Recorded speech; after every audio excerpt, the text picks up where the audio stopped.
We are live. Okay, thank you, Mike and LTV. Good evening, everyone, and welcome to the February 9th, 2021 Town of East Hampton Zoning Board of Appeals meeting. This evening, this is a work session, so we will not have any public hearings.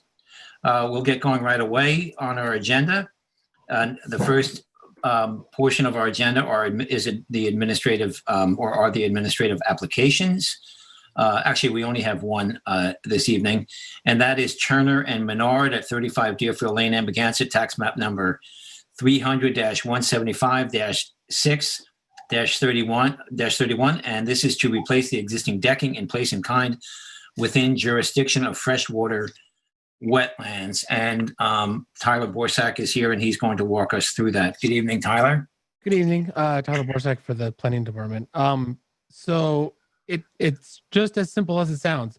There was some existing decking, excuse me, on this property.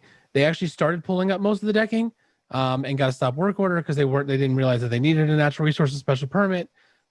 They submitted an application. It was actually much more involved. Previously, they were going to change some stuff and add a shed. They removed all of that. The only thing they're in for now is to replace the decking that was there in place in kind.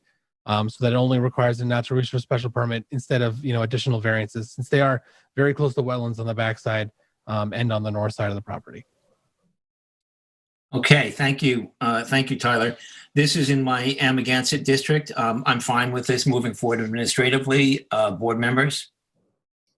Same here. Same here. Yeah, I would agree. Okay, great. Okay, I will make a motion then. With regard to Turner and Menard at 35 Deerfield Lane, Amagansett, tax map number 300-175-6-31, I make a motion that this go forward administratively. Second. I concur. I concur. Hello? Okay, we have Terry concurred as well. Terry? I think we lost Terry. Yeah, I don't think I'm Let's see. Terry, can you hear everybody? Her screen's black. Hello? Terry, you there? Oh, there's Terry. I was frozen for since Tyler said he was going to share his screen. I've heard nothing. Oh, okay. I can briefly tell you this is in my district. It's basically a replace in kind of the existing decking. Yeah, that's what I've heard. Yeah, with Yeah. no changes whatsoever. Correct, Tyler? No changes whatsoever. Yeah, it's just the replacement of what was there in place in kind. That's their only thing they're Okay. for. And So- well, how far away from the wetlands? 50-ish feet from the edge of wetlands. Okay. Well, All right. on the one side, it's actually probably 17 feet. I'm sorry, 17.7 Right. feet on the backside. It is very close, but obviously we'll have them put up hay bales and project limit Yeah. fencing. Okay. All right. I'm okay with it. I assume. Okay, so I made a motion already, Terry. If you just want a second. Oh, okay. Take So a turn. I concur. Okay, thank you, Terry. Thank you, board members. Okay, we will move on now to our post-hearing decisions. We have Louise Fisher and Philip Bruno, and the lot size and location is 28,492 square feet at 116 Old Westlake Drive in Montauk, tax map number 300-20-5-9, and the description is to allow and to construct 945 linear feet of fencing, 2 pillars, and a driveway gate, 3 square feet addition to the existing pool enclosure, and a 20 square foot grill within jurisdiction and setbacks of freshwater wetlands. The relief sought is a natural resources special permit pursuant to section 255-4-20 of the East Hampton Town Code, and 3 variances are required for this application.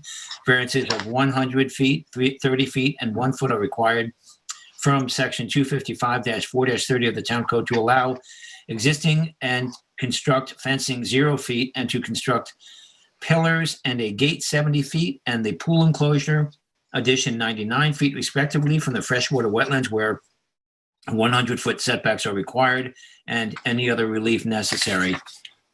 This is in a, excuse me, an A2 residence zone, and the flood zone here is X, and the secret class is type 2, and this is in our Montauk. Terry, did you handle this one, Terry? No, this is Ed. This is Ed. Okay, I'm sorry. Oh, that's right. I remember your very thorough field report back then, Ed. Yeah, Ed, if you would take it away, please. Yeah, thank you, Mr. Chair. You remember that the hearing for this application was on November 17th, just last fall.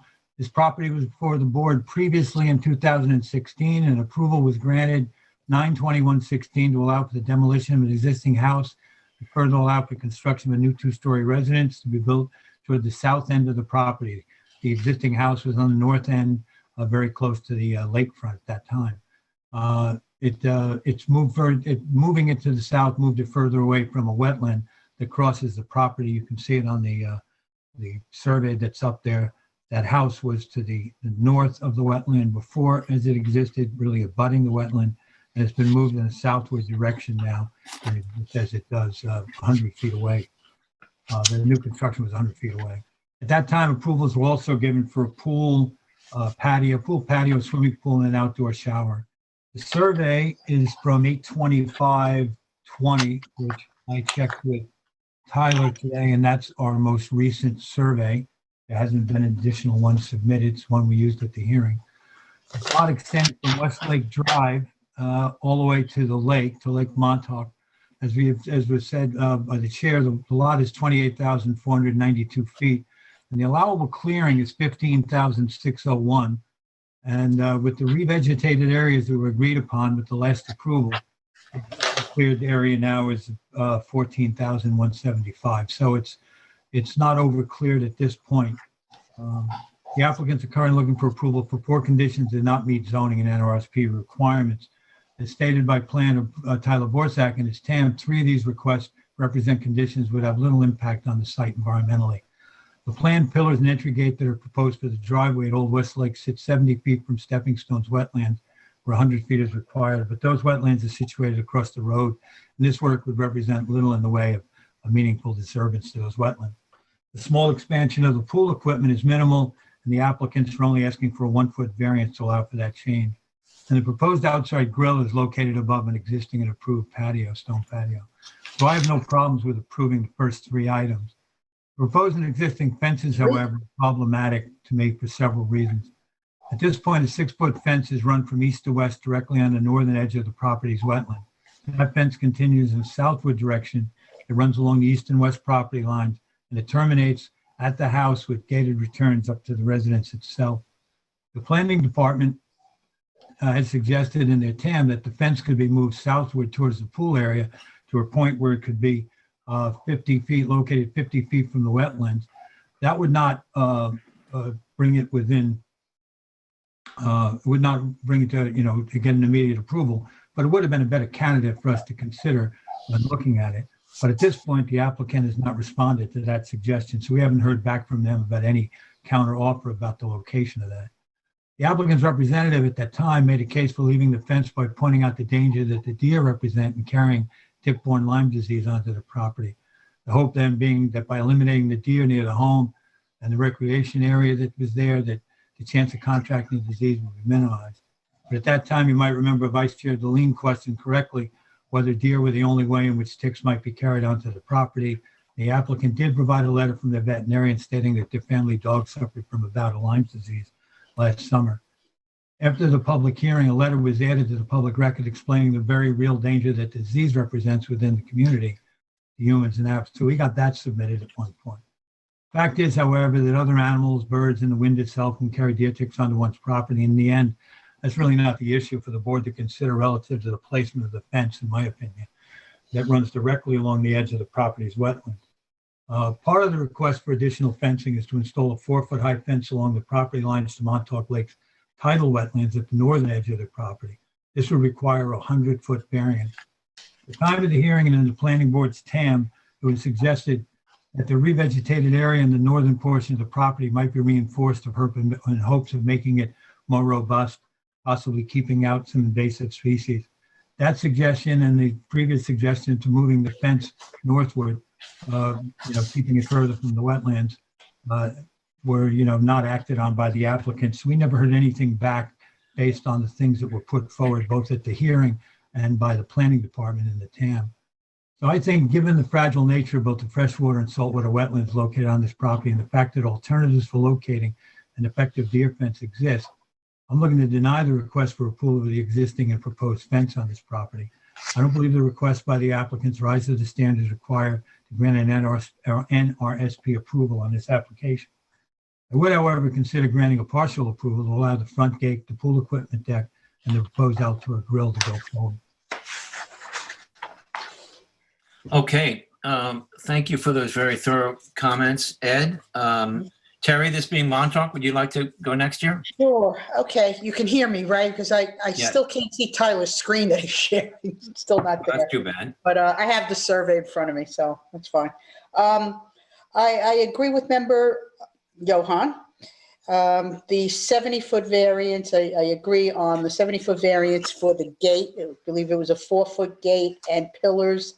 And I believe they were advised if they want a higher fence of 6 feet or so, that they need to go to the ARB for that. But the 30-foot variance for that gate, considering that the wetlands are across the road from that location, and the gate will be placed within their property where originally there was a gate in the right-of-way for the bridle path.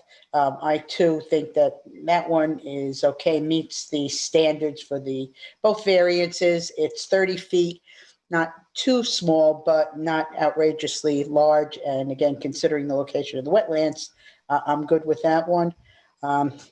The variance of 100 feet is, complete. I'm going to deny that one completely. I won't expound on it much more than member Johan did, but again, it goes right across. It's in, well, obviously in the tidal wetland down there. And the other fencing, it's 953 feet of fencing that they put in without approval there. And I too was hoping that they would, respond to the recommendations in the TAM for moving, perhaps moving the fencing that they were requesting, within about 50 feet from the freshwater wetlands where the scenic easement is. This fencing runs right through it in some places. And, as far as the ticks and that, I know they state they don't want to do preventive measures for the dog and their children. But, if you're going to be out in this area, you can't just wall everything off. I think it does not meet, fencing does not meet the natural resources standards of 255, 551. I think it does not meet D, preservation of natural resources. They should be located on upland and located so that no natural resource feature or system designated in 255 4-12, which includes wetlands, will be diminished in size, polluted, degraded, or lost or placed in peril in order to establish such structure or use.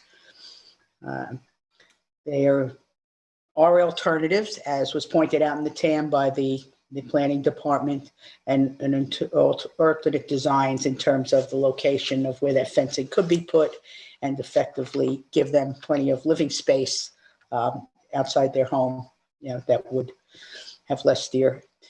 Compatibility, it's a not suitable one for this location. I think negative impacts for all the traffic of wildlife through the area, not just deer. There are turtles and other wildlife through this area. And it would also set a horrible precedent in the neighborhood where others may decide they want to try doing the same thing. Environmental protection, it's, the site introduced there without undue disturbance. They've already done some disturbance, but any future and continued disturbance should not be allowed. So anyway, I'm looking to deny the 100-foot variance for the fencing. Okay, Terry, thank you for those thorough comments. Roy? Roy, you have your mute on. Roy, you're muted. Okay, thank you. Yes, Mr. Chairman, I agree with members Johan and Berger. I want to add a few points from my perspective as well to bolster this, the denial of the fence. Number one, this house went through a ZBA determination in 2016, and at that time, I believe the determination took into consideration the scenic easement, the wetlands, and they established the easement, the revegetation at that time, and did not anticipate at that time a fence to be part of this easement. I think that's important to this decision, as I believe at that time this property went under close scrutiny. Secondly, I think the establishment of a fence within jurisdiction of NRSP to this nature, due to the fact that applicant wants to try to deter ticks, sets a bad precedent, not just for the neighborhood, but for the town as a whole. So I think therefore it would be a harmful precedent to set. To add to that, I want to look at 255-111, which establishes the purpose for the NRSP and the zoning code. So 255-11 E has to do with, and Member Berger questioned this also during the hearing, and this is why I'm bringing it up, is an E, preservation to promote the public interest, the preservation of prime agricultural land, productive wetlands, protected barrier dunes and beaches, unique vegetation, important animal habitats, and other natural resources and man-made features of historical, environmental, cultural significance to the community. And I think one of the reasons why the town did not even consider, because, you know, that being said, that ticks existed at the time when the natural resources code was developed, would impede the natural habitat and the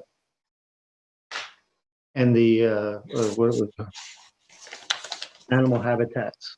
Remember, Berger brought that up. Also, in light of that, there's an aesthetic value. So in paragraph L, the aesthetic attributes to perpetuate and enhance areas of natural beauty, to retain outstanding water views and other open vistas available to residents and visitors, and to perpetuate generally those aesthetic attributes and amenities which not only please the eye, but which together are the essence of the nationally recognized character of the town. So I think this would just not satisfy those two code items as well. So.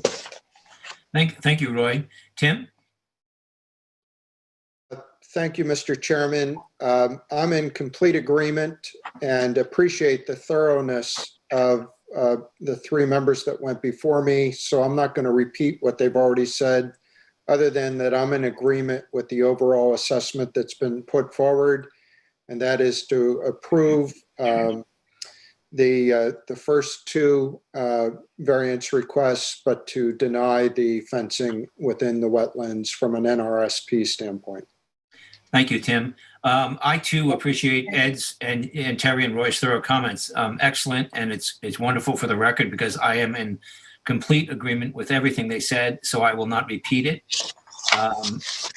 So therefore, council, do you have enough, what you need? I just have a statement. Sure. Just what Member Brenneman said. It's Sure. an NRSP, and we're in agreement. It's also a 100% variance that they were asking for that. So. Right. Exactly. Right. So just so I have it, that the project itself, you would allow to construct the 2 pillars and driveway gate and a 3 square foot addition to the existing pool enclosure and the 20 square foot grill. And the variances that to allow that would be 2 variances of 30 feet and 1 foot. And that are the variances that are necessary for the pillars and gate, and then for the pool enclosure. There's no variance for the grill. It's just that it's NSRP. Right. And and then you would deny the part of the request for the 100% variance for the 945 linear feet of fencing. Well, the fencing, period. Yeah, to allow and to construct. Yeah, so I think the total is Denied. Yeah. that, but it's that there is no approval at all for either unapproved fencing to remain or new fencing to be added. Exactly. Correct. Exactly. Ed, you agree? Ed, right? I do agree. Yes, thank you.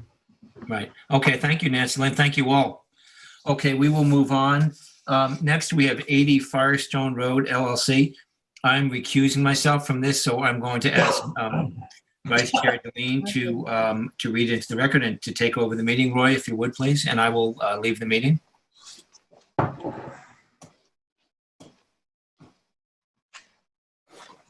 One second. Okay. I'll read into the record, 80 Firestone Road LLC. The size and location is 48,778 square feet. Total, 80 Firestone Road in Montauk, Suffolk, tax map number 300-17-01-05. The description is to demolish 4 motel units and construct 4 new 600 square foot detached resort units, each with basements, 578 square feet, patios, 668 square feet, roof decks, and hot tubs, and to construct a 4-foot by 36-foot staircase to the shoreline on a parcel of land containing coastal bluffs, beaches, tidal wetlands, and located within the town's jurisdiction of freshwater wetlands. The relief sought a natural resources special permit pursuant to section 255-420 of the town code to construct a staircase down to the bluff face and variances from section 255-1188, additional rules for particular principal and accessory uses of the town code, and any other relief necessary to allow 4 separate resort units where all transient motel units are required to be located within multiple unit structures. The zoning district is resort VE velocity flood zone elevation 12, X flood zone, secret class is unlisted. And I believe this report, this application was handled by Member Berger, so I'm going to ask her if she could start off. Okay. Well, as you mentioned, this is for a special permit to allow a use for resort units to be constructed.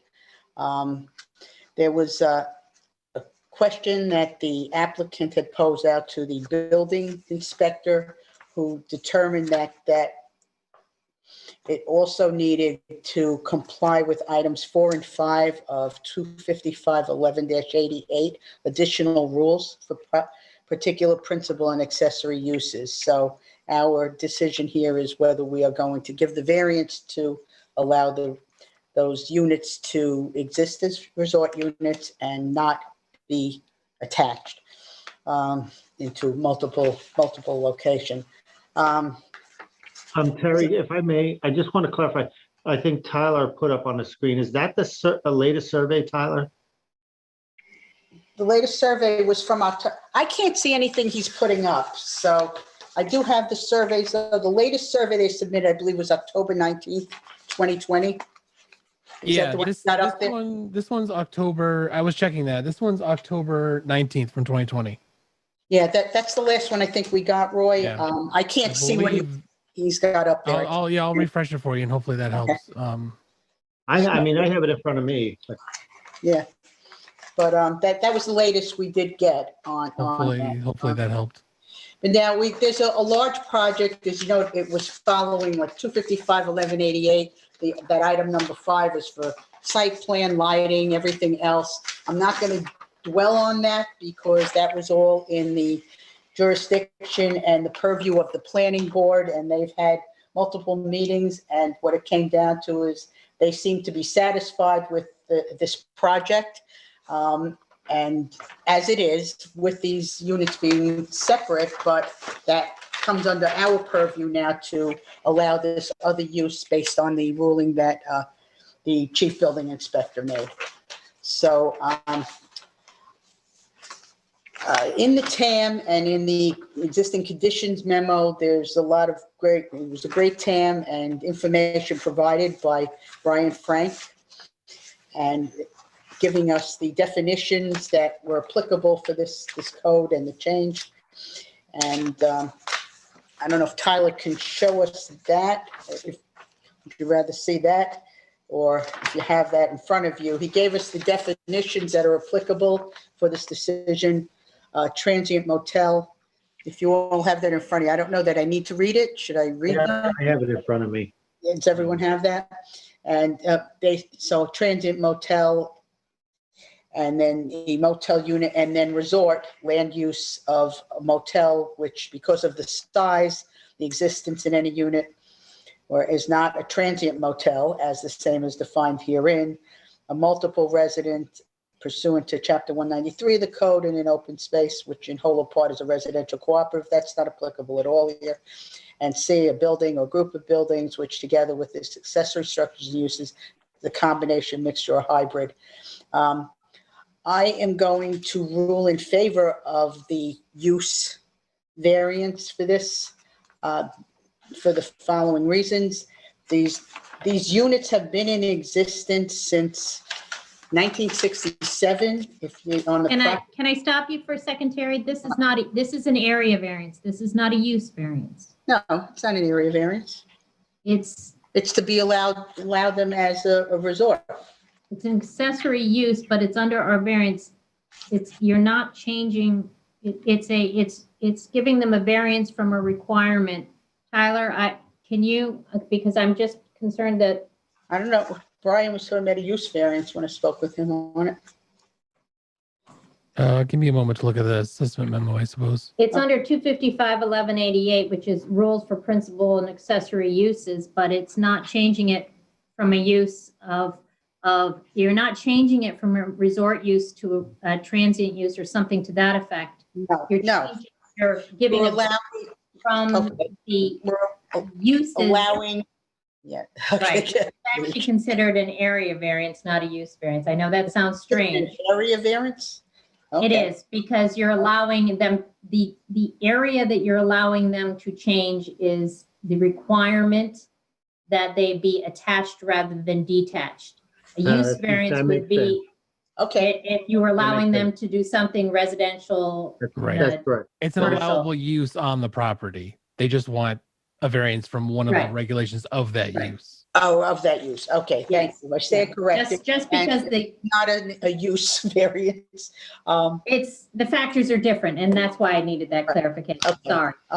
So I am in favor of this variance.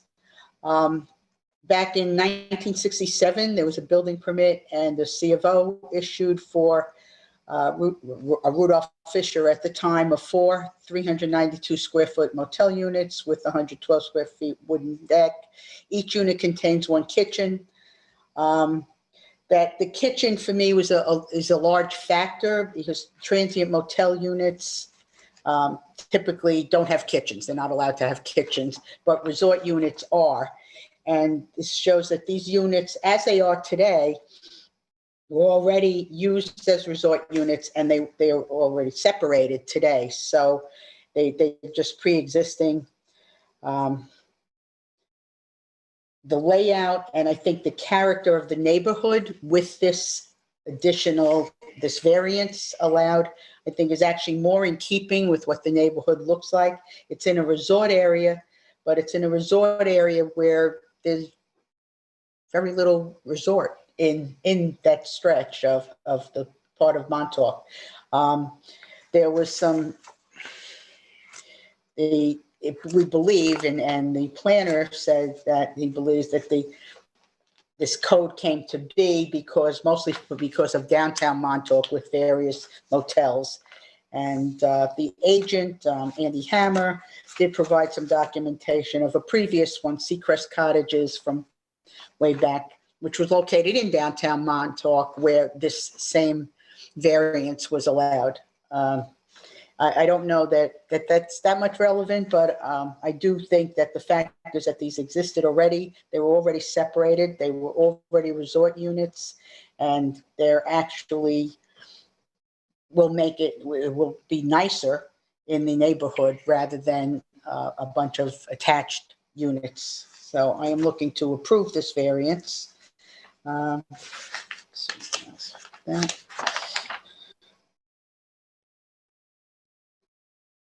well, that's my basic rationale for that.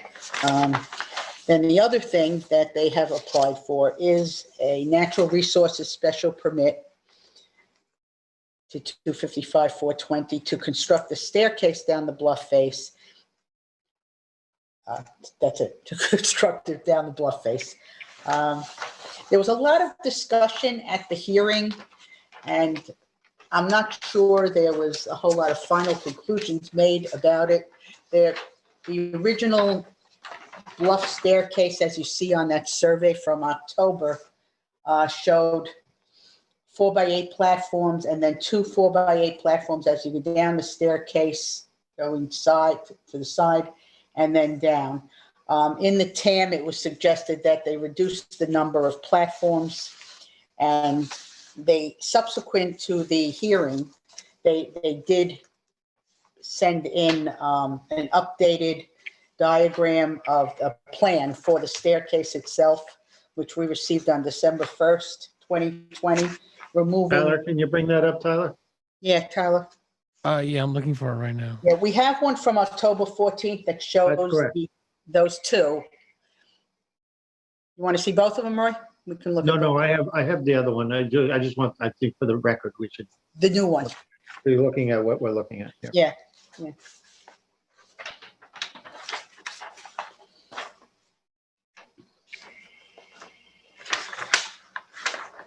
Now, there was some discussion and testimony by the agent at the hearing that they, and Joe Halsey and Andy Hammer, that they did what the TAM said. They reduced the platforms by 1 in the plan. Now, let me know when it's there on the screen, because I'm not getting his screen, so. Keep talking though, that's fine. We'll wait, we'll let you I'll know. keep talking. Tell me to shut up when you're ready. Anyway, so you can see on the one dated that we received on December 1st, it was a Bluff Stairs Plan B, Bluff Stairs B, dated 11/7/20, after the hearing. They had it the night of the hearing, but that night also I couldn't see what Andy Hammer was sharing. So we received this after the hearing. All right, Terry, we have it up now. Oh, you have it now? Oh, okay. So you could see that they have removed one of those 4x8 platforms. Correct. But they left it as that, and their contention was that that followed the TAM. There was discussion with Brian Frank at the time that that was not what he meant. And as you know, our board has a policy of not allowing landings larger than 4x4.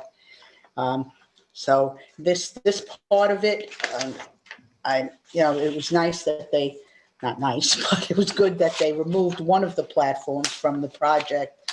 And I think, I'm looking for the ideas from my fellow board members, as to whether we want to accept this or make them, make this contingent, the staircase approval contingent on changing it to a 4x4 platform along the staircase. Now,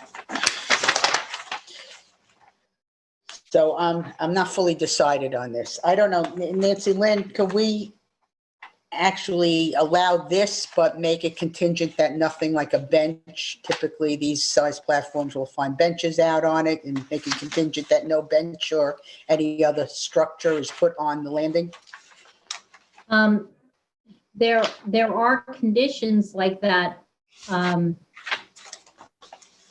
but you probably, because there have been other precedences where you haven't allowed it, or you've been very clear on why you do or don't allow for. I think there was one other one you did recently in which it was just over 4x4, but you allowed it because it was pre-existing and it was where there was a turn, and they needed to do that. It was more harm than to remove it and reduce it than if you just let it stay. So you were very clear on why you were allowing for a larger than 4x4.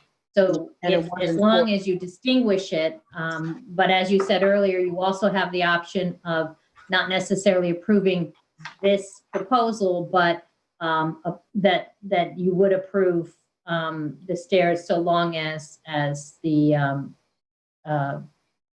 the design was only 4x4, and it was in the general area that it shows on this, you can reference it so they don't have, can't just put it anywhere, but you can say in the general area that has been provided in the general manner in which it was described in this, such as this document, but say that the condition is that the landings may only be 4x4, and that they can then submit an updated plan with that.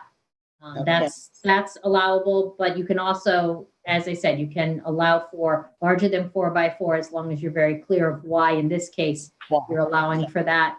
And then in that situation, you can condition it with, no Okay, so additional that structure. said, I don't, if we do allow this, there was also discussion about some revegetation at the top of the bluff and discussion as to whether there's a nexus for that. I do believe it's a nexus. We have had other bluff stairs and done where that was all a requirement for other projects, for almost every one of them. And but before I decide yes or no, I guess I'm looking for someone more experienced in the construction of stairs. So my fellow board members, as to which method, a 4x4 with straight steps all the way down, perhaps would be better than this, or if we should just deny this the way it is. But as far as the construction, I'd like to hear from my fellow board members about that. Okay, Ed? Okay, thank you, Mr. Vice Chair. I'll start not on the stair right away. I'd like to go back and talk about the approval, the variance approval for the usage approval at the cottages. I think that given the site and given what's been there for a very long period of time, I don't disagree with Board Member Berger when she says it's an improvement visually. It is a much more use of the area, however, and that's a consideration in terms of what it is visually. She talked about the character of the neighborhood, and I think the character of the neighborhood is improved with this versus a connected string of some other configuration. I have no problem with that part of it. I concentrated more on what was going on with the stairs, and in terms of the comment there, I would agree with the layout as we see it now, and that one of the factors that goes into a set of stairs that's this long is that idea of getting a break in that continual one long run. Now, you get it with the platform. We have a certain number of risers down to a platform, but by offsetting it by 4 feet, you also get rid of that possibility of one continual fall all the way down an entire length of stairs. So it's not unusual for this to be a configuration. I think this is an improvement over the earlier version where we had the 2 platforms. It's a lot less disturbance in terms of the swath it takes coming down. So I don't have a problem with the stairs as we see them now. My concern, as far as the construction of the stairs, I think this is an intelligent way to approach this staircase. We've eliminated the platform, which is a very good thing, I think. But I wouldn't want to see them, if it was me, I wouldn't want to have this offset in terms of safety on the stairs. I am concerned, though, that we condition some the revegetation in and around the disturbed area of the stairs, and that we discuss exactly what happens at the bluff. That was brought up, and there was an extended conversation led, I think, by Vice Chair Deline and planner Ryan Frank. And there was a discussion whether or not some of the material that was planned for the bluff was going to be adequate for and was in character of what was here.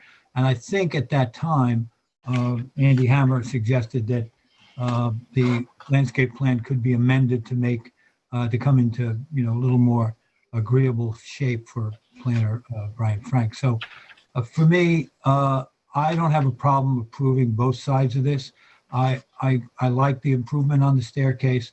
I think that I'd like to know that, in point of fact, that at the top of the bluff, we were going to do everything we can to make sure that the nexus is preserved and protected and possibly even expanded. So that's my opinion on the stairs, Terry. I'm not bothered by them at all. I'm willing to approve them.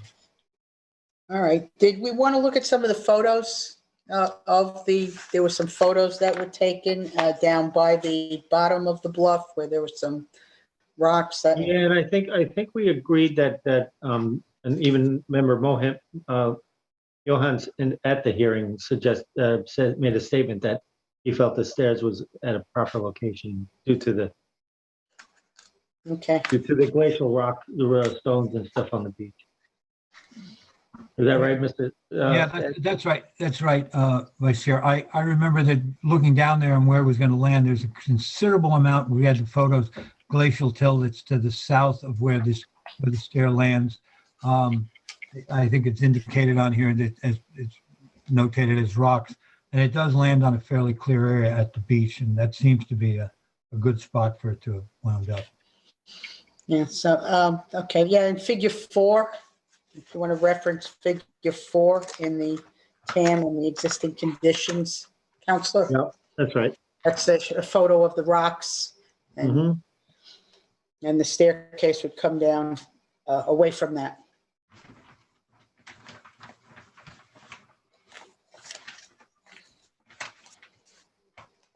Okay. Hang on just a second if you can. I just want to make sure I have that in front of me. I have. Okay, your voice is getting funny now. Yeah, they're supposed to be buying me a new microphone. It hasn't happened. Hang on, I don't have it right now.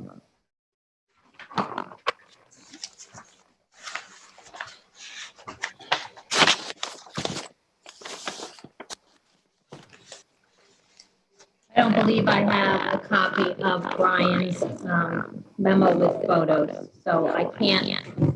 It'll be in the file, so I'll just make a note of it here. It is the online file too. I know, I saw that. Right, so it's, you want a reference to which photograph?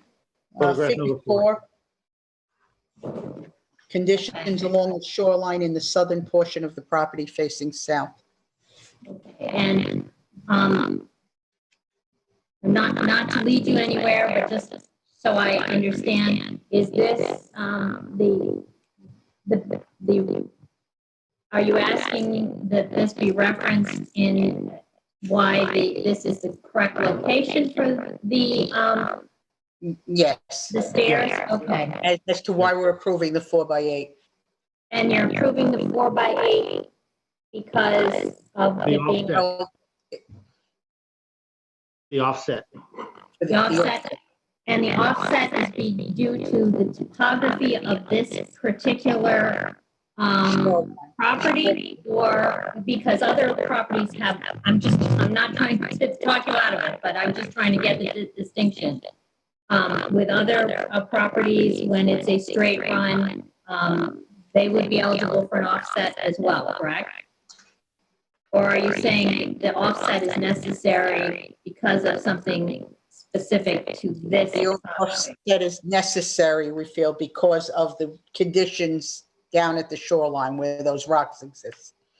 So the location with the offset, it starts out basically in the middle of the property at the crest and then comes down. But if it came straight down, those rocks in that figure 4, it'd be an impact to where it lands.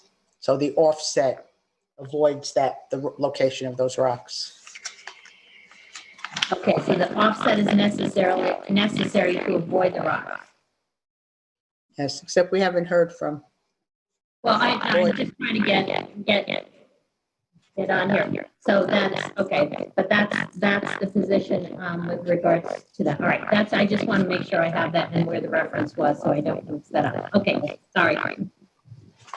Okay, Tim? Yeah, and Nancy Lynn, the question is, do you want to log off now and come back and I'll hold my comments, or? Yeah, if you need me to, yeah. Let me Yeah, I think you probably need to. Okay.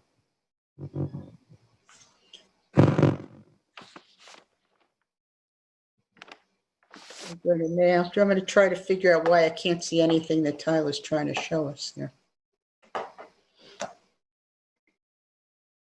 I see it, Terry, so I don't know what unique. No, I know.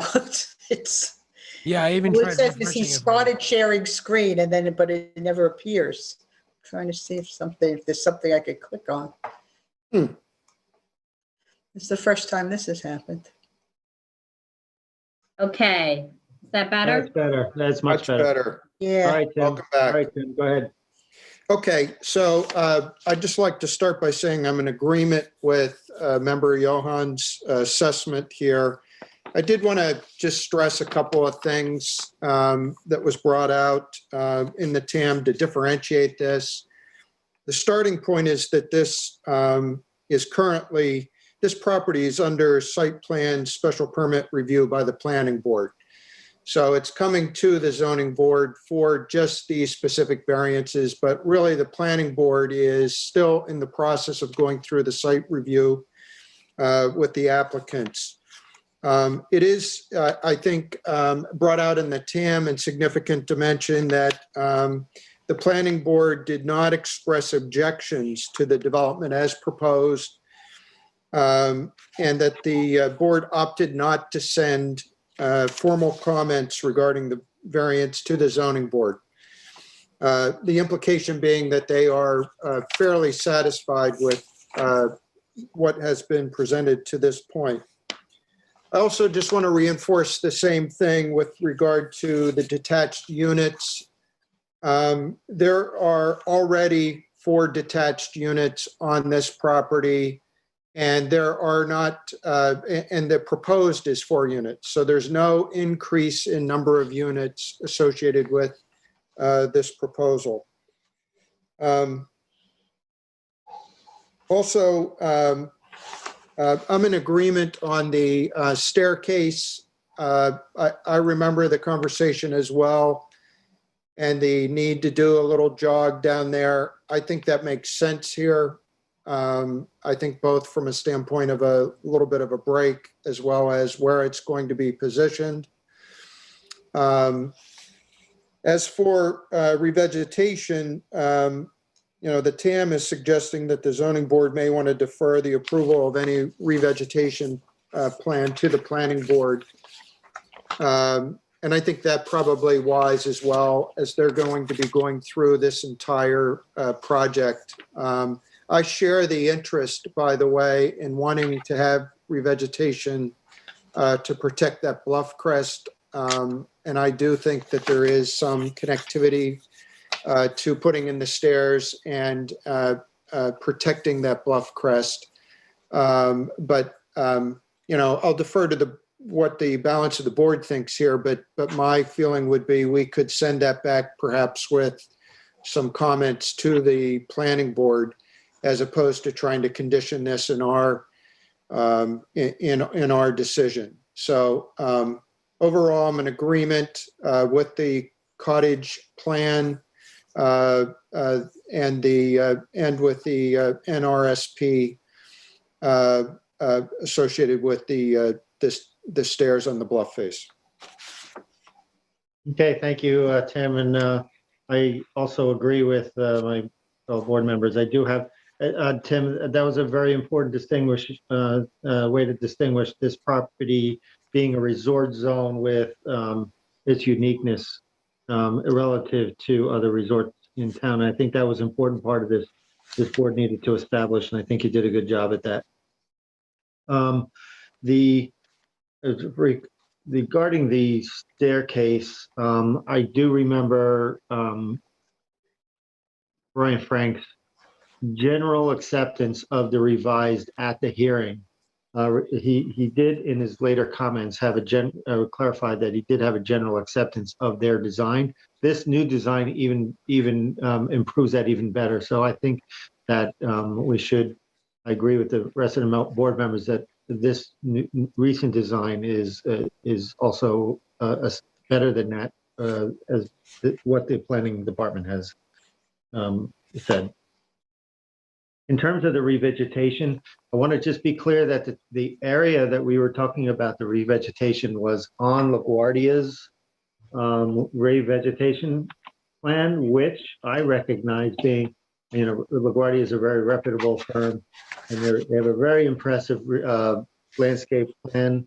The area to be we were in discussion was there was an area between the proposed lawn and the edge of clearing to the bluff crest. There was a conversation or a discussion that Brian Frank led, which I agree with. LaGuardia's intent here was to plant native landscaping, which required some maintenance. And Brian Frank nicely laid out the difference between native landscaping versus revegetation. And I think this board is looking for revegetation of this area to protect the bluff crest as well as the Ceha line going through this area. So with that, I mean, I'm not opposed to making it a condition of our decision. The nexus that I think it is important because the applicant did say we needed to draw a nexus, and I think the nexus here, and again, Brian Frank laid this out pretty nicely, was that this is an application that by all means in history did not have an access to the beach at this point. And by adding a stair is a new use for this bluff. Therefore, I think it is appropriate for the zoning board to draw that nexus to requiring, and on top of that, Andy also agreed that what we recommended he would most likely go along with. So it's not a big hurdle in this case. I think it's much more protective of the dune and the bluff crest. I mean the bluff, and therefore I think we could condition our approval on that. Other board members, if you disagree, let me know. Nope. I agree. Okay. Yeah, I agree, Vice Chair. I think part of this going back to the planning board and back to Brian Frank also is to talk about individual species. He had some concern about that, about the little bluegrass versus some other options in there. And they're Well, the bluegrass was part of their native landscaping, right? Right. So we're saying not to use that, to go to more woody species as the planning department goes to. That's right. So I'm saying it's appropriate, I think, was to send it back to Brian to fill in those blanks on how best to revegetate this according to what we. I agree. Well, that could be the condition, right? That's correct. Plus, I think now you brought that up, Roy, we were talking about the area where the Ceha line was, where That's correct. It's the their area between vegetation had ended, hadn't it, there? It's the area between the proposed lawn, that shaded area between the proposed lawn and the bluff, the where it says edge of clearing. Right. So that area, which is not included in their plan yet. That's correct. Yeah. Okay. So to be clear, that is sheet number L3.1, is that right, Vice Chair? Yes, no, 3.1 dated August 24th, 2020. I have L2.1. It's a shaded plan. Oh, well, what's the date on yours? Roy? L3 is also shaded. Yeah, I have 040620. It's called re-veg plan. 0406. Well, this one's newer. Oh, I'm sorry. Well, it would L3. still apply. I know what you're talking about. It would still apply though, right? So Yeah, What?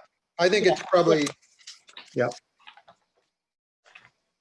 it looks to me like it's the same shaded area, so. that's correct. But this is the latest, the Mhm. August 24th, 2020. Nancy Lynn, you good with that? Well, I don't have, since, I don't know if Tyler can bring it up so I can see it, because I don't, I apologize, I don't have room to pull out every single one of the plans that so I have L21 here, L31, L41, which one are you? L31, I'm not sure what L41 is. I don't know. I thought we were viewing L3.1 during this Okay, hearing. let me That's just why see. that went up. I've got L31 now. Okay, and it's the shaded area. Yeah, that's the Ceha line there, Right there, right on the screen. Yeah, the Ceha line that you're looking for a revegetation in that area, not a landscape plan that the planning department's looking at for other areas, but a revegetation in that area. In that area to the Okay. edge, to the top of bluff. Right. So not just in the shaded area, from the shaded area up to the top of the To bluff? the top of bluff area. Okay, hang on a second. Okay, so so including the shaded CHA line or starting at the edge of it? Including that whole shaded area that the Shiha line runs through. Not including the proposed lawn. I think we're okay with the proposed lawn as is. It's between the proposed lawn and the edge of clearing to the west. Okay, to the top of bluff. That's correct.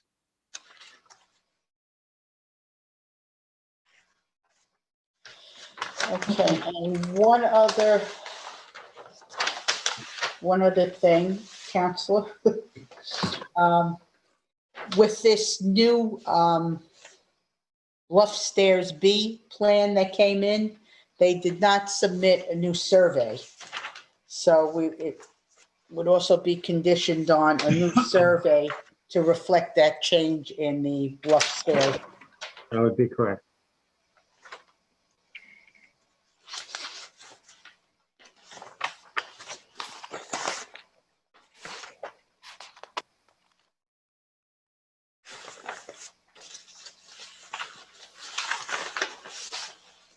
Okay.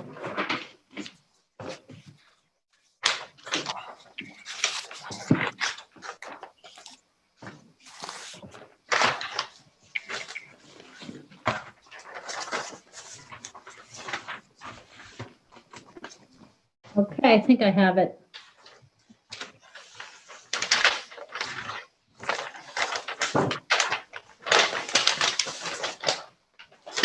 So,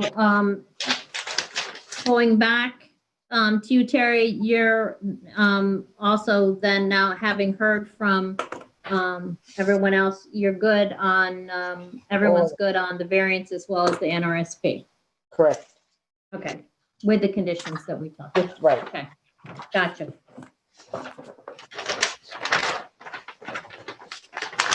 Lynn? Nancy Lynn? Yes, Okay. So we can call John back into the meeting. yep. Thank you.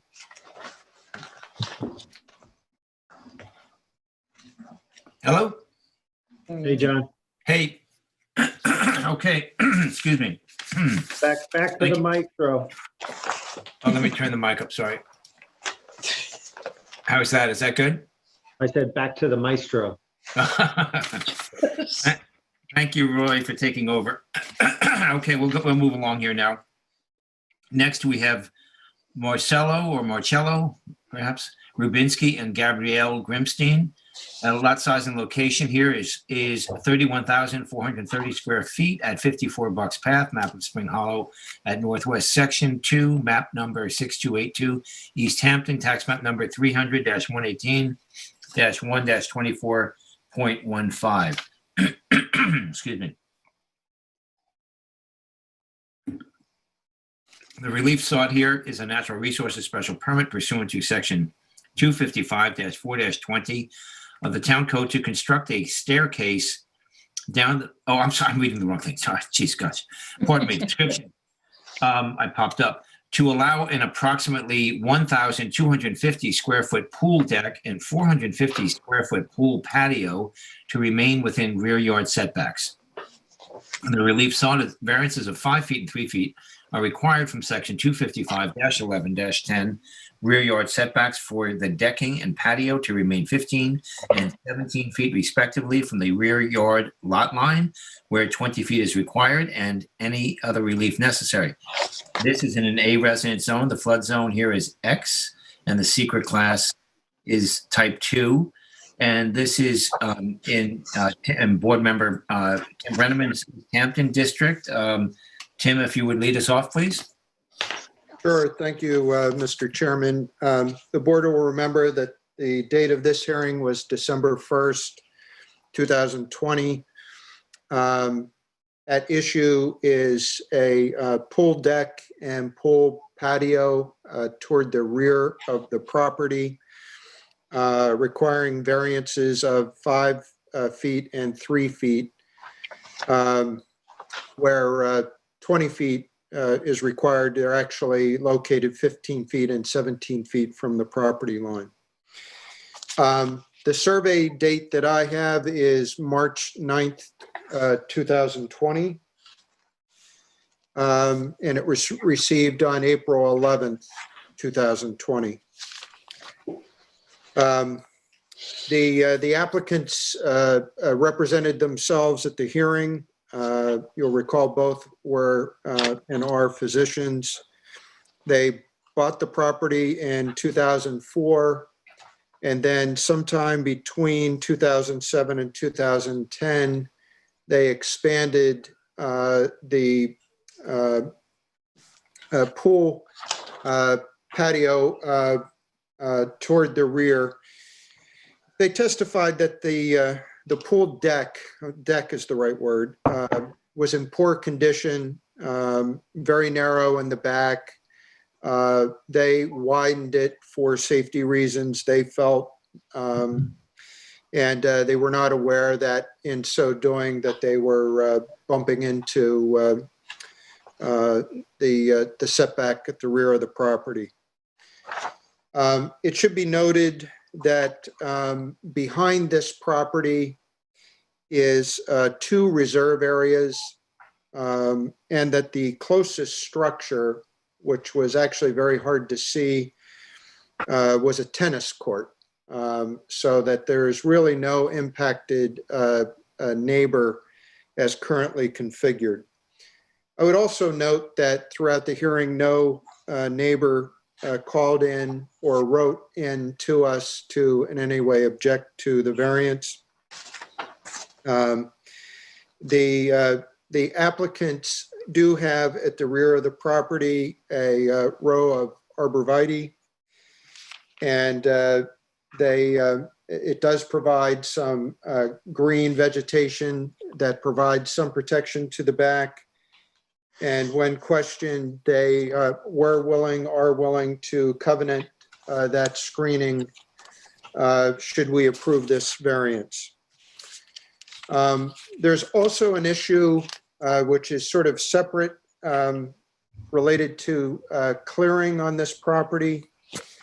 The surveyor made a mistake in calculating the driveway, and it was included in uncleared area of calculation, which as a result of that, the property is actually over cleared. The applicants have agreed to revegetate. We're waiting on an updated survey to know the exact amount. And so the TAM is recommending that an updated survey reflecting the updated calculations and vegetation plan should be received prior to a building permit. And that it should be implemented and inspected along with an as-built survey to validate the clearing prior to the issuance of a C of O. And again, the applicants are in agreement to bring the property into compliance from a vegetation standpoint. So when I look at this, I see ultimately a fairly nominal variance from a percentage standpoint, a 5 foot and a 3 foot variance.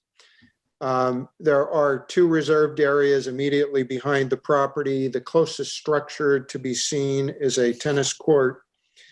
There were no neighbors, nobody calling in to object to any of this. And as a result, I believe that this meets our standards, and I am looking to approve this application.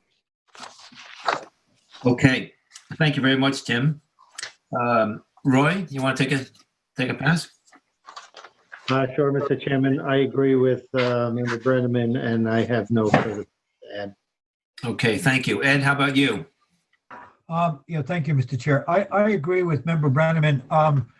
I think the two factors that were important to me was the fact that they did agree to revegetate and get back into compliance in terms of the clearance in the land, and the fact that they're willing to covenant the back line of arborvitae, and that it's a very small problem here in terms of how much they've overbuilt. I think we're asking for that very little 3 foot and 5 foot. And I think given their good faith they're added and what they're willing to do to help compensate with the other problems, I'm looking to approve of this application. Thank you. Thank you, Ed. Terry? Yeah, I agree with everyone. I don't have much to add. The variances are not outrageous. As a matter of fact, the one with the patio is only on part of the patio that's greater than 3 feet from toward the setback. So I'm in complete agreement. Nothing else really to add. The applicants were very agreeable and agreed to everything that was required or requested. So all good.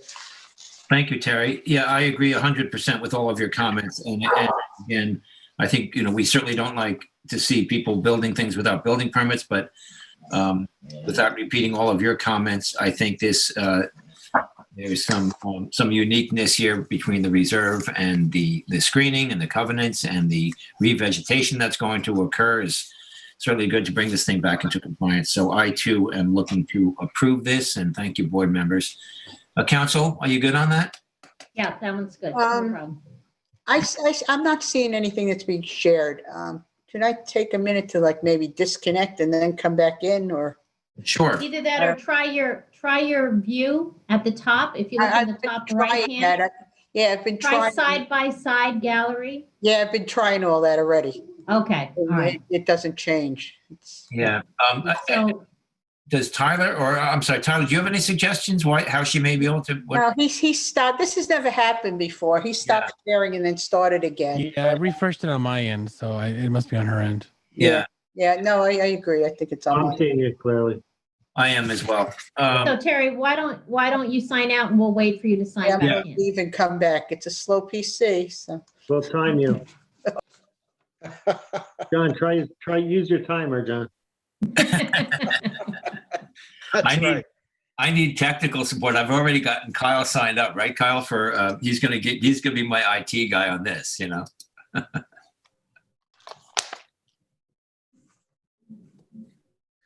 I think Kyle's gonna spend the weekend reading the manual for that timer. That's his.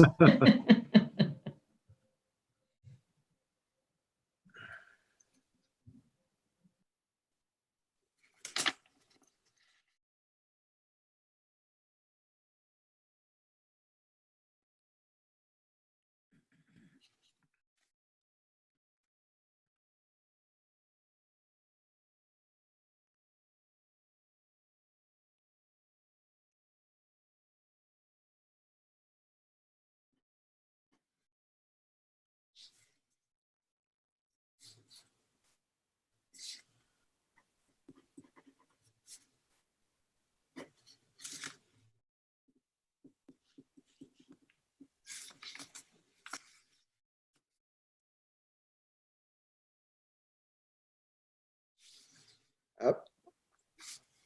I see that. My way. There she is. Oh, I think I saw a survey. All right, good. Nice. Looks like better. Excellent. Good suggestion. Was that Tim? Good suggestion. That's okay. Are we ready? We all good then, Terry? You good? Yeah, I think so. If my camera. See you. It's on a laptop, so it doesn't clip on very good. Yeah. Okay. We see you in the octopus loud and clear. Okay, so here we go. We have Adam Rosen as the applicant here. Lot size and location, 61,029 square feet at 24 L.Y. Brook Road in Hands Creek Development, Lot 44, map number 2962, East Hampton, tax map number 300-73-1-20.1. Description here is to allow an existing swimming pool patio to remain within side yard lot line setbacks. The relief sought here is one variance of 20 feet from section 255-11-10 of the town code is required to allow the existing pool patio to remain 10 feet from the side yard lot line where a 30-foot setback is required and any other relief necessary. The zoning district is A residence zone, flood here is X. And this, once again, is in board member Tim Brenneman's East Hampton district. Tim, would you lead us off, please? Sure. The members will recall that the hearing on this application was also December 1st. And again, it is somewhat of a similar application to the one that we just reviewed, only different in a couple of areas, which I would like to differentiate throughout my presentation this evening. The survey I believe that we are looking at is dated May 31st, 2019. And I think actually the one that Tyler has up is not the most current one because the one I'm showing shows May 31st, 2019. But nonetheless, I think that for what we're looking at here, it's the issue in question. I think it's all the same, just quickly looking at it. So our issue is the pool patio. It is a slate set in sand patio, part of a larger and multi-level patio along the eastern property line. You'll recall that there is actually a retaining wall that's built around this patio in question. The most recent CO was dated 2012. The applicant's agent suggested that the pool patio was installed around 2013. And this variance request was part of the applicant squaring up the property because there are a number of things going on here at the same time. One is what we're here for, which is a side yard variance where the patio is 10 feet from the property line where 30 feet is required. There's also an open building permit for some work that's being done on the home. And I think you see it here on this survey to the west in green where they were doing an addition. And then the third thing is clearing that was identified by the Natural Resources Department. And that's being addressed with revegetation separately from this application. I would note that the patio, the slate patio in question is separated by a fence, a row of arborvitae, a reserve of sorts. That was the applicant's agent's word. I don't know that it's actually truly a reserve. And then another fence on the neighbor's side. The board will remember that initially I pontificated a little bit during this hearing that I believed that the screening was adequate, which quite candidly was something of a mistake on my part during the hearing. Because I was focusing on the screening and the distance to the neighbor, and less on the the variance request and the distance to the property line. We then heard from the impacted neighbor. Mark Powell called into the hearing. He lives at 22 Olive Brook Road. He spoke about noise issues, and specifically in the summer, made reference to music, kids, voices, outdoor speakers, and indicated that he had left letters in the applicant's mailbox because of the noise situation, indicated that he was concerned about the variance request given the proximity of this patio to the property line. I would note that no additional mitigation was proposed by the applicant. And this is a double accessory setback of 30 feet. That setback is in place to help mitigate noise. And so as I look at this, the structure in question, which is a slate patio set in sand, is not permanent by any means, and it can be brought into compliance with the side yard setback requirements. And so when I evaluate this application, I find that it does not meet the variance standards, and I'm looking to deny the application. And as I get into the more detailed standards, I think it fails on every variance standard. The detriment to the town outweighs the benefit to the applicant. The variance is not the minimum variance necessary. It's a structure that is easily, I would say, reconfigured. The grant of the variance will cause an undesirable change in the character of the neighborhood. We heard from the neighbor about the impact of the noise. The benefit sought by the applicant can be achieved by some method feasible for the applicant to pursue other than an area variance. It's not our place here to redesign this applicant's pool patio, but the planning department did note that there are areas to the north that could be suitable should this applicant need additional space for a patio. I would also add that if they were to do that, it may impact their proposed revegetation plan, but that's not part of our concern as relates to this. There's no question that this is a substantial variance. It's a 66% variance of 20 feet where 30 feet is required. The grant of the variance will have an adverse effect or impact on the physical or environmental conditions of the neighborhood or in the affected area of town.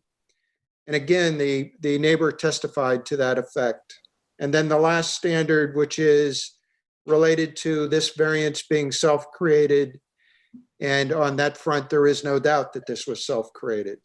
So I just didn't see that the applicant gave us a lot of choice. There was really no mitigation proposed here. And so I'm looking to deny the application for those reasons. Thank you, Tim, for that thorough analysis. Much appreciated. Terry, you want to take a pass? Well, I am in agreement with Member Brenneman. I too think it's not the minimum variance that could be done here, again, due to the stone being set in sand and the planner determination that it could be moved elsewhere into a conforming location. All of that. Yes, the neighbor did complain. We did about the noise. And I think the detriment to the town also in this board allowing a 66% variance that, once again, will last in perpetuity on this property could set a bad pattern in the town or in this neighborhood. So I too am looking to deny this. Thank you, Terry. Roy? I too agree with this. Might note that it is a substantial variance. I think agree with the stones are easily to pick up, so the compliance, to bring it back into compliance is quite simple. And the revegetation here is also a necessary overclearing and to necessary vegetation, so it can't be considered as a mitigation for the variance. So therefore, I agree. Thank you, Roy. Ed? Thank you, Mr. Chair. I'm in agreement with my fellow board members. I appreciate the effort that was made by Member Brenneman to be so complete and to reverse his earlier attitude, as he said, and I think that's a very good sign for the amount of work that was done researching it. I would just say that in my mind, I felt that asking for 66% variance was excessive and not something we should be considering approving. I thought that this is a self-inflicted situation. They built out into that within the property line and got themselves in their own problem with this. I think you can move northward. I realize there's some contours to be dealt with. And lastly, I think that although I realize that neighbors may or may not be the most accurate way to judge exactly what's going on in terms of noise complaints, I do think that allowing this to, to go beyond any allowances here by trying to approve a 66% variance is just not something we want to consider doing at this time. I don't want to establish that as a standard on a property like this, on an application like this. So I'm in agreement with my board members, and I'm looking to deny this application. Thank you very much, Ed. My comments are thus, once again, I agree with my fellow board members. And I thank Tim for his thoroughness here. I agree certainly that it fails to meet any of the standards. And I just wanted to note as well that you see on the existing survey that the pool is already surrounded on 3 sides by decking, and there is another deck with a trellis. So there's no lack of decking on this property to enjoy the pool and to enjoy being outside. So I agree completely with what you all said, and I too am looking to deny this application. Council, we good with that? Yeah, I'm all good. Thank you. Okay, thank you. Okay, we'll move on. Next, we have Eric Huang and Tanya Norwood, and the lot size and location, 58,028.73 square feet at 38 Harding Road, minor subdivision of Mary and Michael Marmorowski, map number 11877, Montauk, tax map number 300-68-4-3.1. Description here is to construct a 1,600 square foot pervious gravel driveway with a retaining wall, dry well, and mulch path within jurisdiction and setback of freshwater wetlands. The relief sought is a natural resources special permit pursuant to section 255-4-20 of the East Hampton Town Code, and 1 variance is required for this application. 1 variance of 19.6 feet is required from section 255-4-30 of the Town Code in order to construct the retaining wall 80.4 feet where a 100-foot setback is required and any other relief necessary. This zoning district here is A and B residence zone. The flood zone is X, and the secret class is type 2. And this is in Montauk. And Ed, I believe, did you handle this one, Ed? Oh, this was Terry. There I did. Oh, sorry, Terry. Terry, if you lead us off, please. I did, but Ed did a great job on coming up with an alternate suggestion for it. Yeah, so this was the survey that I'm looking at was October 8th, 2019. If you recall this house, it's on Harding Road in the hill section of town. And there's very narrow streets up there. And this house, if you recall, had a small parking area that was covered by grass on this gravel parking here on the survey that had enough room for 1, possibly 2 cars. And as you see on the topology, the house is great, a very big drop off in grading. This is a house that has a substantial scenic easement across the wetlands on the opposite property line near Tyler Road, where they proposed the parking area. And in the proposal, in the application, Madeline Ben John, the representative, gave a very thorough layout of the plan and how they came about this location. The Tyler Road was a road that these applicants had to pave to the end where this parking area is going to be located. And because of the topology toward the wetlands and the scenic easement, they require the retaining wall in order to protect the wetlands, and they've offered that. It's a pervious gravel drive, and during the course of the meeting, member Johan had come up with a suggestion. We looked at the property, several times, and the Actually, he came up with a suggestion that perhaps they could cut back the size of the parking area to fit 3 cars rather than 4, which should be more than ample.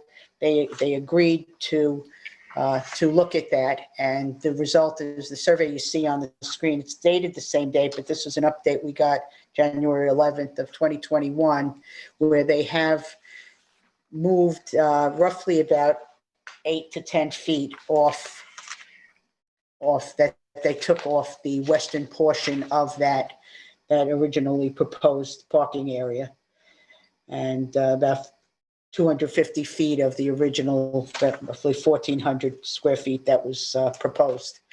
There was an alternative suggestion made by the planner during this meeting, during the hearing and prior to the hearing in the TAM. However, it did, in response to that, the applicant's agent did do a very good job and showed us how the architect for this the landscape architect had been hired and took into consideration the very mature trees that were running through this area that would go from the parking area toward the house.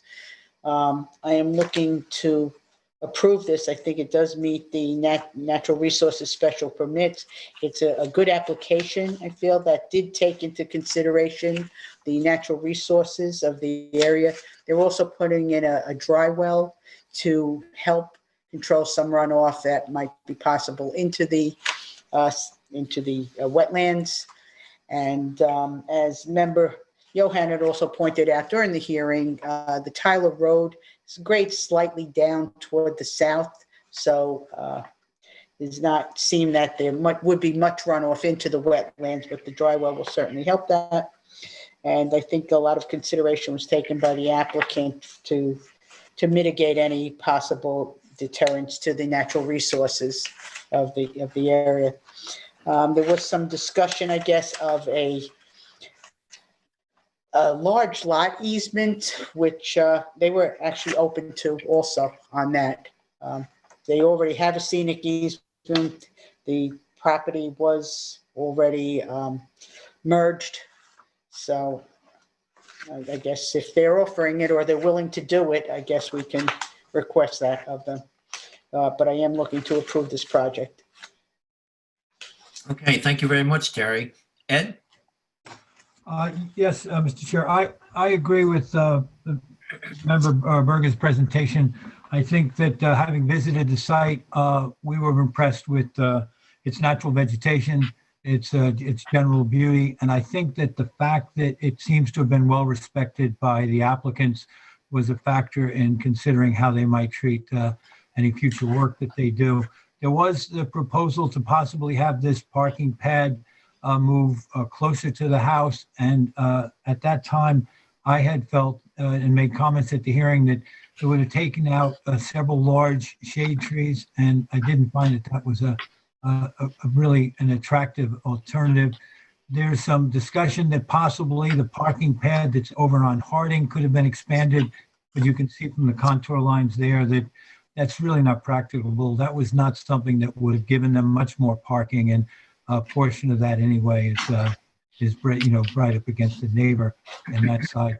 I think that when you stand there, as mentioned by Member Berger, Tyler Road does pitch away from the property, and if this parking pad is put in correctly, I don't see that we have a lot to worry about with water making its way back down to the wetland. I think that the dry well is a consideration. I think reducing the size and agreeing to that immediately was a good sign on behalf of the applicant. Let's see if there's anything else I wanted to say about this. Now, the configuration of the lot, and it's a 19'6" variance, which I think under the conditions that are here, under the situation we have, I think this is an excellent solution for them. And I'm looking, at the way they propose is an excellent solution for the problem of coming up with a parking pad. So I'm looking to approve this application. Okay, thank you, Ed. Tim? Thank you, Mr. Chairman, and I'm in agreement with my fellow board members. I too think this is a thoughtful plan. I appreciate the changes that were made as a result of the hearing. I would note that the variance really didn't change Right. as a result of the redesign. It was 80.4, it remains 80.4 to the wetland. But I think in this case, it is better environmentally overall to have a small variance as opposed to the alternative, which I viewed as being more disruptive than this current plan. So I won't repeat what my fellow members said, but I am in agreement with approving both the NRSP and the 19.6 foot variance. Thank you, Tim. Roy? Yes, thank you, Mr. Chairman. I also would agree with my fellow board members. I would say, though, as much as I'm a big favor of a large lot easement, I'm not sure there's a nexus for us requiring one in this application. If they want to do it, that's nice. So I think we should have a consensus on whether that's a requirement or not. I mean, I don't feel it's necessarily a requirement. The property already seems to be protected Right. by the fact that it's merged and the large scenic easement and large amount of wetlands that they already have. So, I agree. I agree. I would agree with both Vice Chair and Member Berger. I don't think it's necessary to make it a requirement in this case. Okay, thank you all. I agree with you as well on that. And just a couple of comments. Again, thank you, Terry and Ed, for your analysis there. I agree with all you said. Just wanted to note that I appreciate the good stewardship of this property, the applicant's cooperation in this process. And certainly I appreciate the large scenic easement that exists there, and as well, even to the details where with the dry well and the mulch path. I think those all add to the benefits of approving this application, which I am in favor of doing. Council? All set. All set with that. Yep. Okay, great. do we need a new survey since this is an amended proposal that we have in front of us? They'll need to, to update the survey to have that on there, because I believe that what they submitted was not a new updated survey, but was just their notations. Right, exactly. Relating their Okay. survey. Yep. Very good. Yeah, good point, Terry. Thank you. Thank you, Nancy Lynn. Okay, we'll move on now. Next, we have other decisions here. We have Roseberry Real Estate EH LLC at 115 Waters Edge Road in East Hampton, tax map number 300-83-7-3. And this is regarding more time. This is in Tim's East Hampton district. Tim, I'll pass this to you, please. I think it's in mine. Oh, I beg your pardon. It says East. I beg your pardon. It's in Springsup. Is it, Roy? Go ahead, please, Roy. Yeah, so I read the letter that council submitted for this. I would agree in granting them the extension. Thank you, Roy. Board members, do we all agree on that? Any comments? No, Yeah, I agree. I agree. I Do agree. you have a date that you want to, we probably should have a date that we're extending this to? What's this, the third extension? Yes, Let's see, I have the letter here. the current one runs out on the 12th of this month. Okay, do we think a month is good? Maybe 30 days would be fine. So Yeah. to March 12th? Yeah, sure. I was just looking, I have the letter here somewhere. Did he request a certain amount of time, council? I do not have a copy of that. I do, okay, I have it right here. It's really brief. Let me just check this out. He says we need the record to be held open a few weeks longer as David Rhodes, the engineer, is handling the documents, and COVID-19 has been playing havoc with his staff. So he's saying a couple of weeks. What do we want to give him? Roy, this is yours. You want to give him a month?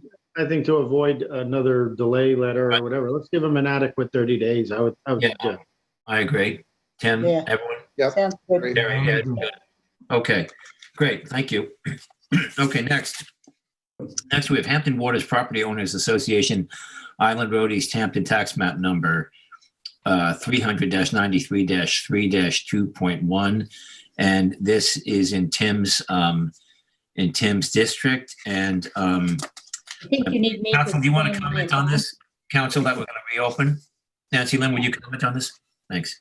Yeah, I'm just, why this is on is, I believe all of you recall last week's hearing, some of the issues that were raised. We did take a look again at the public hearing notice, as well as, and in light of what was discussed or proposed during the hearing, and found that they were significantly different. And in such a situation, the notice that was provided is probably not adequate to properly ensure that any decision made by this board would survive a challenge in an Article 78. So I would suggest, if the board is so willing, that this may be a good candidate for a motion to reopen the public hearing, renotice, and resume the hearing with the more updated notice, so that anyone else who may have concerns as to the actual proposal that is before this board would have an opportunity to be heard. Thank you, Nancy Lynn. Tim? So Nancy Lynn, do we need a motion to do that? Yes, we do need a motion to reopen the public hearing on this because it was closed last week, and have it be renoticed once the additional materials that were discussed are received, and then we can resume the hearing. All of the comments made and the information that was provided during the first hearing would still be part of the record. It just would be incorporated with any additional discussion that we had at that point. Okay, so then in the matter of Hampton's Waters Property Owners Association at Island Road, East Hampton, Suffolk County, tax map number 300-93-3-2.1, I make a motion to reopen the public hearing and to renotice the application once the new plan is received. Second. Second. I'll concur. I'll concur. I'll give it to Tim. And Ed, you concur? I did, yes, I concur. Thank you, Ed, and I concur as well. Okay, thank you, Tim. Thank you, Nancy Lynn. Okay, we'll move on. We have an extension of time. And this is regarding Irving Parlor at 124 Beach Lane in Wainscott, tax map number 300-202-02-8.2, 8.1, and 9. And board members, you recall, we do have a memo from Brian Frank dated January 29th, 2021, that states that demolition and construction activities have been initiated. The environmental conditions on the property appear to be comparable to those at the time of the 2018 determination, as such that the property appears to be a reasonable candidate for a 12-month extension of the board approval. So that's actually the second paragraph. The first paragraph talks about the project. Tim, this is in your Wainscott district, if you would, please. Sure. So I will make a motion in the matter of Irving Paler, Suffolk County tax map 300-202-2-8.2, 8.1, and 9 to extend the time associated with our previous determination. I'll second that. I'll concur. Concur. And I concur as well. Thank you. Thank you, Tim. Okay. We have the minutes, draft minutes of January 26, 2021. Do I have a motion to approve those? I will, Mr. Chairman, make a motion to approve the minutes of the East Hampton Town ZBA meeting from January 26, 2021. Second? Okay, I'll Concur. I'll give Rory that one. And I concur as well. Thank you. Okay, we'll move on to resolutions. Jonathan, Did you adopt that resolution on the extension of time? we did. I'm sorry. Yeah, the resolution got it. Okay. Yep. Thank you. I'm Okay, sorry, I got I meant to. from an applicant. They like to text me during meetings. Sorry. Oh, yeah, that's okay. Yeah, so that was adopted unanimously. Thank you. I meant to tie in the Paler with the resolution, but I'll just read it in again. That's okay. what I'm saying is. Yeah, no, we did not. Yeah, let's just jump to that. Right. Oh, we didn't do that. Yeah, we'll jump out of order here. I'm moving to the final, that page 4 of our item number 4 resolutions, and we'll jump to B. Irving Paler. This is again at 124 Beach Lane, Wayne Scott, tax map number 300-202-2-8.2-8.1 and -9. And Tim, I'll hand this over to you. Let's see, Nancy Lynn, what are we doing here with this one? Remind me again. On Paler? Yeah. On Paler, you're actually not, you didn't need a motion before. Oh, You just need a motion now to adopt the resolution as drafted. oh, okay, got you. So would you just like to, conform the motion you made before into as written, and we're good? Okay, Tim?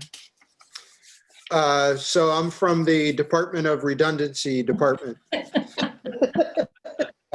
In the matter of Irving Paler, Suffolk County Tax Map number 300-202-2-8.2, 8.1, and 9, I make a motion to adopt the resolution extending the determination as written. Second. Do we have a second? Concur. Yeah, Yeah, Terry. Good, Terry. concur. Concur. And I concur as well. Thank you, Tim. My apologies. I could have merged. Council told me I could have merged those together earlier. Okay. Next, we have Jonathan Endy at 11 Industrial Road, Montauk, tax map number 300-27-3-13.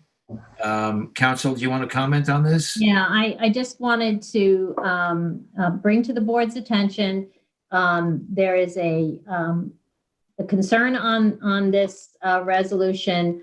The information that was noticed inadvertently had the square footage of the existing residence, which was 1,122 square feet.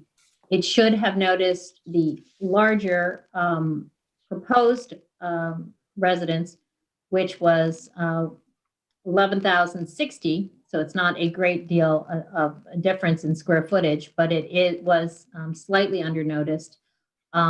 It also, during the hearing, the only actual amount of the square footage for the proposal was described as a little more than 11,000 square feet. So the actual number that's in the resolution was not referenced during the hearing. However, in the record, it is clear that in the application made by the applicant, that the actual number that they were seeking was there. It was also clearly indicated on the building plans, so that information was provided to the board.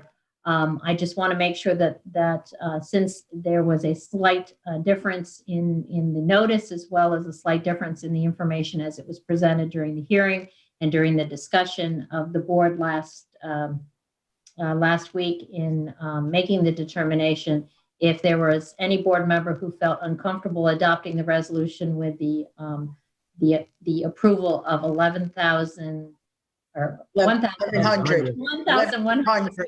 I'm sorry. 11,000 is a whole other thing. Yeah, it's 1160 rather than 1122. If anyone is uncomfortable with that, then we certainly can renotice it and make sure that that is clarified. It is probably not a significant difference. So so that and there was not a great deal of objection or concern about this property. However, since your signatures go on these, or your names go on all these determinations and these resolutions, it is your call whether or not you are comfortable adopting this resolution as written, or if you would like it renoticed. Thank you, Nancy Lynn. Well, I Terry? myself have no problem.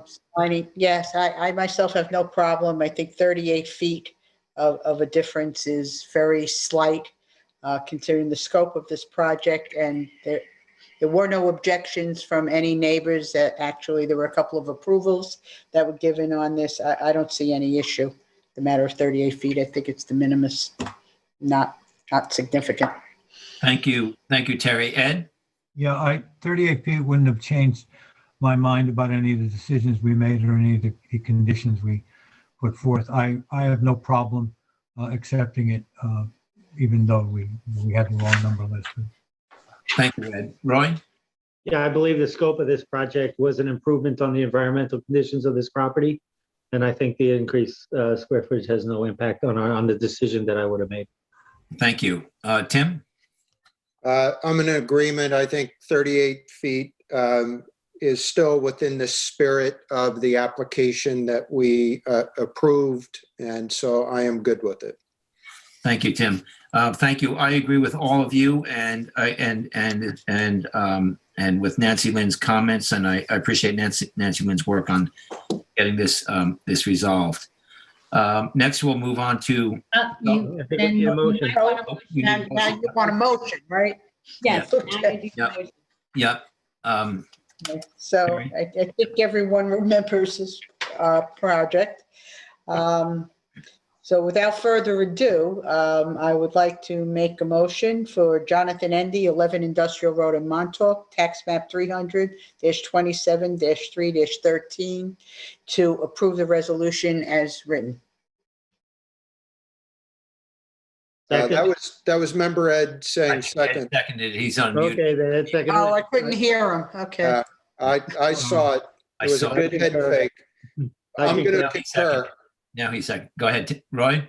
Concur. I And I concur. Okay, thank you all. Thank you, Terry and Nancy Lynn. Okay, now we'll move on to Selman Rosen Family Trust LLC at 49 Sandpiper Lane, Amagansett, tax map number 300-177-1-32.